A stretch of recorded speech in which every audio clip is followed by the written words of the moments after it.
Chapter 1.5, Using a Problem-Solving Plan. In this video, we're going to learn a plan for solving story or word problems. The first step is to read and understand. So by reading and understanding, we are active reading.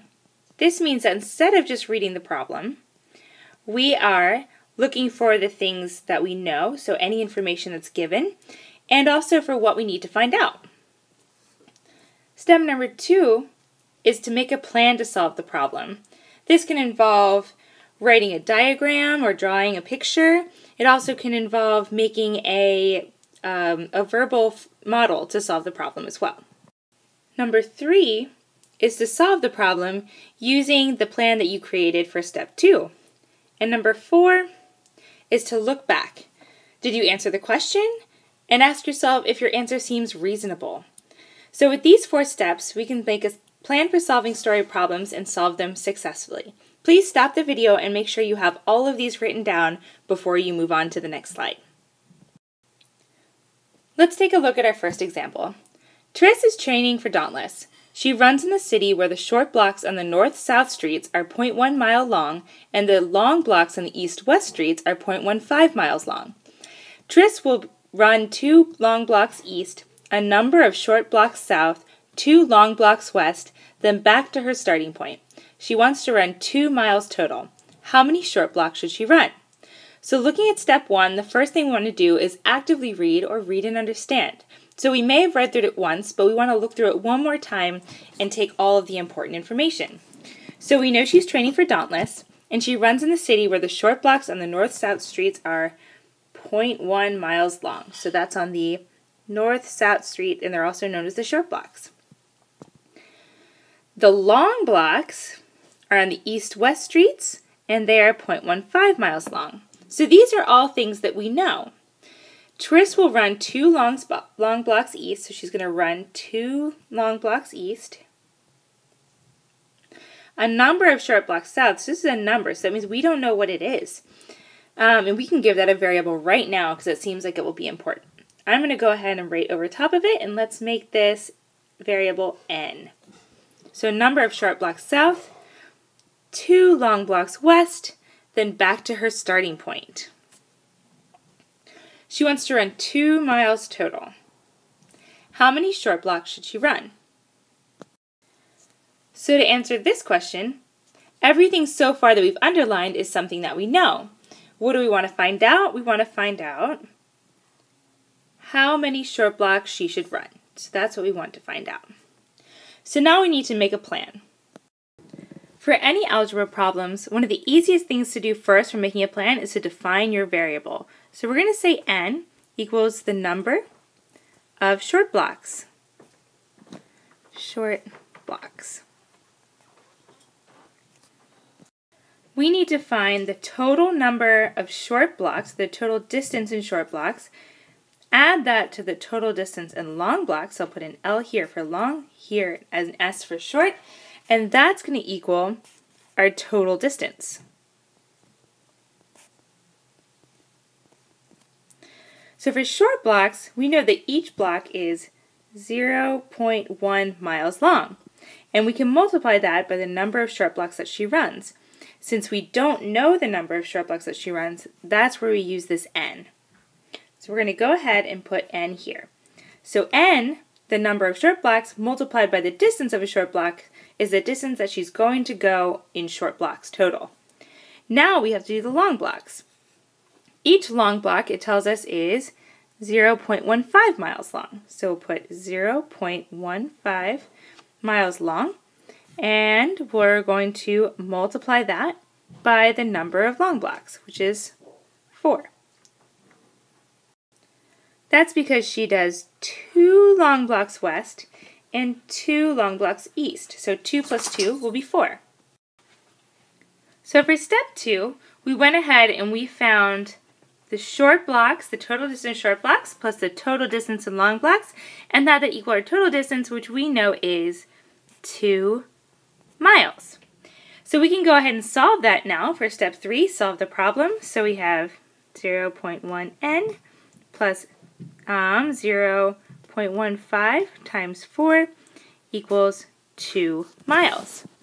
So that turns into 0.1n plus 0.15 times 4 is 0.6, which equals 2. In this class, we haven't learned any other way to solve this problem other than guess and check. So let's go ahead and take a guess. I'm going to guess that n equals 20. So we get 0.1, substitute this 20 in for n, so there's n here, and n is equal to 20, so we'll put 20 here, plus 0.6 equals 20. Oh, sorry, that's just 2. When we do the calculation on the left, we get, I guess we'll do the whole thing. We get 2.6, and we say that equals 2. That's not true, so we know that n is not equal to 20, and this part is false. Let's guess something else. So we know 2.6 is too large, so we have to make our n smaller. So I'm going to guess that n is equal to 14. So I'll do this in a different color. So n equals 14. So we get 0.1 times 14, because that's our n, plus 0.6 equals 2. And when we solve this, we find 0.1 times 14 plus 0.6, and we can do that on a separate piece of paper. We get 2, and that is equal to 2. So we know that's correct. The last step is to look back and check your answer. Do we have an answer that makes sense? We just plugged a number into the equation, so we know that 2 equals 2, so 14 should be our answer based off of our guess. Another way to check to see if our answer makes sense is to make a table, and we're going to go ahead and do that on the next page. Our equation from before was 0.1n plus 0.6 equals 2. So to make a table, we can say short blocks, which is n. Remember, those are short blocks. And we can look at total distance, which we'll call d. So remember, this is total distance. And this is short blocks. So if we go 0 short blocks, and we put 0 in for n, then we're going to get this whole term will become 0, and we'll get just 0.6, for 0.6 equals the distance you've gone total. So we're trying to get to 2, so that's not enough. Now if we were to go, let's say 2 short blocks, then 0.1 times 2 would be, this would be 0.2 plus 0.6, which would be 0.8, which is also not 2, so we still need more.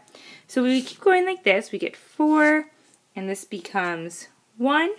We can do 6, which becomes 1.2. We can do 8, which becomes 1.4. Keep going, so we've got 10 and 1.6, 12, and that becomes, if we have n and distance 12, we get 1.8, and 14, we get 2.0. And that's our answer, and that's our check for step 4. So now we know that 14 short blocks, so 14 short blocks is our answer, is the correct answer, and our check shows us that it makes sense because we know the numbers are increasing for n as they're increasing for the total distance, which is d. We'll be making tables like this a lot in our next section, so getting practice in this section will help a lot.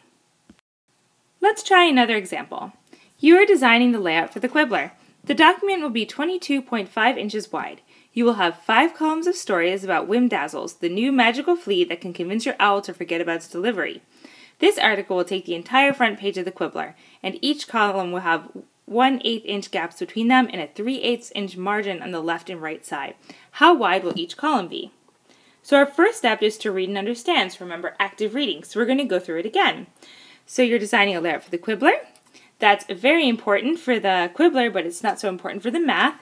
So it'll be 22.5 inches wide. That's important.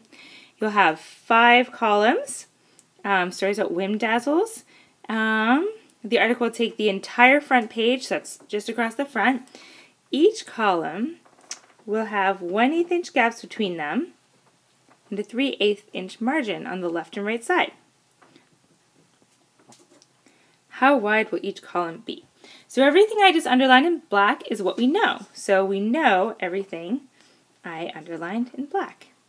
So what we want to know is how wide each column will be, because we want to make our quibbler look nice. So this is what we need to know. Now we need to make a plan. We don't know the width of a column, but we do know the total width of the entire document. So we're going to say N is the width of a column. So I'll say W for width of the column. We know that the whole thing has to equal 22.5 inches. And we know there's 5 columns. So you can add up the columns. So you'll have 5 columns times the width of each column, which is N. Now we need to add in the 1/8 inch gaps between each column. So I'm not exactly sure how many gaps there will be, so I'll draw a picture. So this is the width. And we're going to have 5 columns. So this is 1, 2, 3, 4, 5. So if we have 5 columns, then we have 1, 2, 3, 4 spaces in between them. So we're going to say plus 4 times 1/8, because 1/8 is the distance between them. Then we have a margin on the left and right, so it's 3/8 inches. So you can say plus 2 times 3/8. We're going to say 2 because you have one edge over here and one edge over here. So you can simplify your equation. So you have 22.5, which is equal to 5n, which is the columns, plus 4 times 1/8. So remember, 4 is the same as 4 over 1. You multiply the numerators and multiply the denominators. So 4 times 1 will give you 4 over 1 times 8, which is 8, plus the same thing over here, 2 over 1. 2 times 3 is 6, over 2 times 8, which is 16. We want to make sure we have common denominators in order to add our fractions. So we can say 22.5 equals 5n plus 4, we'll make this 8/16 plus 6/16. So to get from 4/8 to 8/16, we just multiply the numerator and denominator by 2, and multiplying by 2 over 2 is the same as multiplying by 1. So then we get 22.5 equals 5n plus 8 plus 6. And the numerator over here with the fractions is going to give you 14 over 16. To get 22.5 equals 5n plus, we'll simplify this to 7/8. So at this point, we've created an equation that we can now solve. To save time in this video, I'm not going to solve this one right now, but you could do the same thing you did in the last one where you substitute in values until you find an answer. And once you do that, you'll go ahead and check your answer by making a table or going and plugging numbers in just to double check and make sure it's correct.